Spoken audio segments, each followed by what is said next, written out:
і незмена пазіцыі Маріі, да, яна і гаварыла падобныя месаджы раней пра мірнае дзеянне, пра спробу дамовіцца, пра дыялог, нават калі гэта не прывядзе да дэмакратызацыі ў моманце, да змены ўлады ў моманце. Таму мне здаецца, што рыторыка яна не змянілася, аўдыторыя ўсё тая ж, толькі мы змяніліся, на жаль, да, ну ці на шчасце, не ведаю.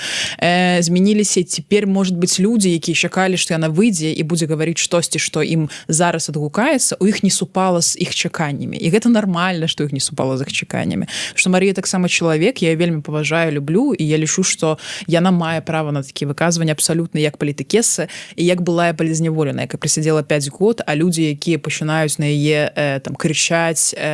зневажаць, гаварыць там Машенька, да, вельмі абразліва, що мне вельмі разазліла, калі там я ў Александра Федута еще кагосьці побачила гэта, ну, гэта просто недапустимо з майго боку, да, што, ну, якая яна вам Машенька. Гэта, ну, просто нізка для меня, тому што ніхто не переживаў такого, што пережила яна в плане, ну, увогуле, індывідуальны досвід у кожнага, але, ну, якісь таксама асаблівы, як мы ведаем. Таму, я думаю, да гэтага чалавека трэба ставіцца з гонарам, з падтрымкай, з любоўю, і, ну, калі яна не адпавядае вашай дэмакратычнай, там, не ведаю, стратэгіі, бачанню і так далей, ну, вы можете просто не быць гэтым чалавекам, да, не быць прыхільнікам гэтага чалавека ці гэтай каманды, да, знайсці себе іншых ідэалаў людзей, з якімі вы гатовы ісці,